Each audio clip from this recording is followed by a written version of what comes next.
Hi, real estate adventurer. Today I wanted to talk to you about the money it's gonna take to buy a house. So you've been saving and you think you have enough for your down payment. And the common notion is that you need 20% to buy a house. And that's not actually true. On average, home buyers in the United States have about 6% down for their loan. There are some loan products right now that are pretty fantastic. Our interest rates are higher than they've been, but these loans kind of help mitigate that. And one of my favorite is the 5% down for a duplex. So a duplex can take you pretty far if you are trying to navigate the real estate game. That's a side. I've gone astray. So today we're going to talk about money that you need in your pocket to get this process going. So you've got a little bit of your down payment, or you've got all of your down payment. There's 0% loans.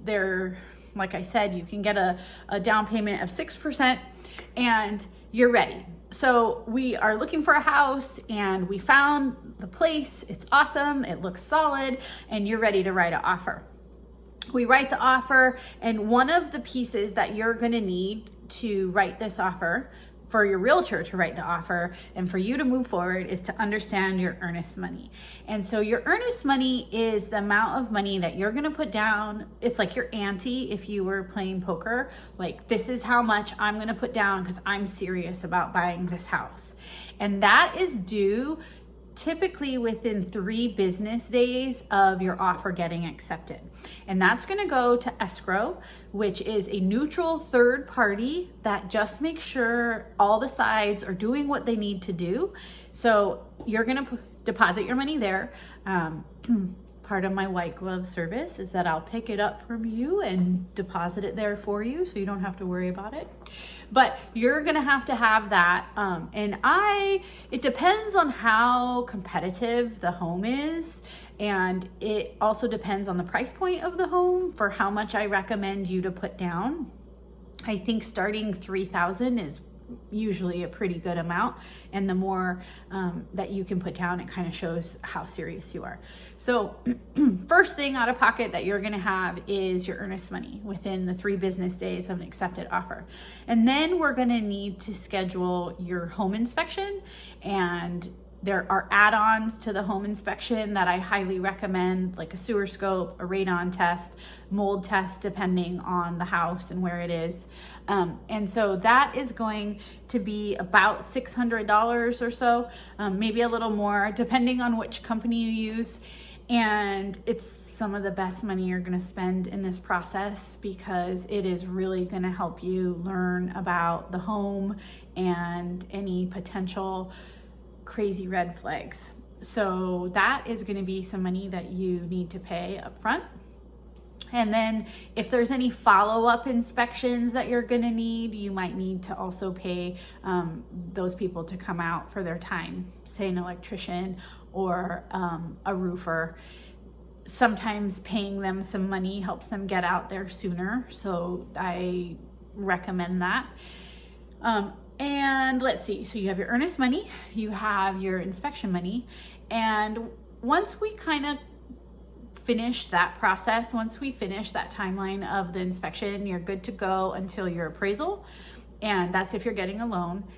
And your appraisal is something that the bank orders to make sure that the amount of money they're lending to you is like a good investment. So an appraiser is this third party that you don't have any control over, the realtors don't have any control over. The bank puts out an order like, hey, go look at 123 Main Street. An appraiser will pick it up and then go take a look at it. They'll run comps. They'll tell the bank, like, this is how much this house is worth. This is the value today. And the bank will then have the ability to make the loan. Sometimes, rarely, the home does not appraise. And in that case, that is another negotiation between the buyer and seller as to how to move forward in the deal.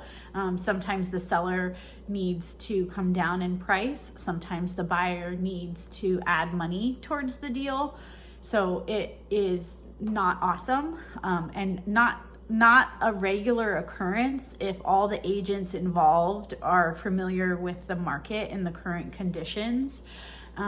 In my career in real estate, I have only had one house not appraise, and it was a surprise to everybody, and we kind of think that the appraiser was off his rocker. So there's that. Okay, so your appraisal can be wrapped into your loan, or you can pay for it out of pocket. Depends on the company, $800 to $1,200 typically, sometimes a little more if you need a rush. So those are the three main things that you will pay before the house closes. Say we've completed all these things and now we're at closing, and you will need to bring to the signing table your down payment. You'll need to bring your closing costs, which are all the fees incurred from taking out a loan. It is your the portion of property taxes that you need to pay for the remainder of the year. The seller will pay, the property taxes are prorated, so the seller will pay until you take possession. You'll also have to pay like the county recording fees and escrow fees. So this can be a sizable amount, and it's something that you need to be aware of that's going to come for you. And I always like to tell my buyers ahead of time, like, hey, these are the estimated closing costs, so that you're not caught in a pickle at the very last minute.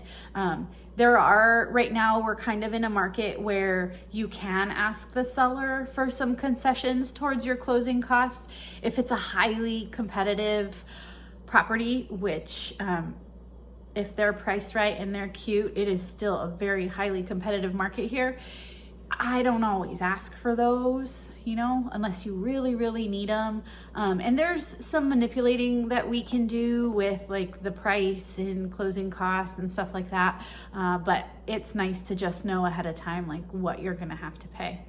So that's what I have as far as your out-of-pocket expenses right away when you buy a home. And I hope this was helpful. If you have any questions, feel free to reach out, and you can get my free buyer's guide in the link below. Thanks.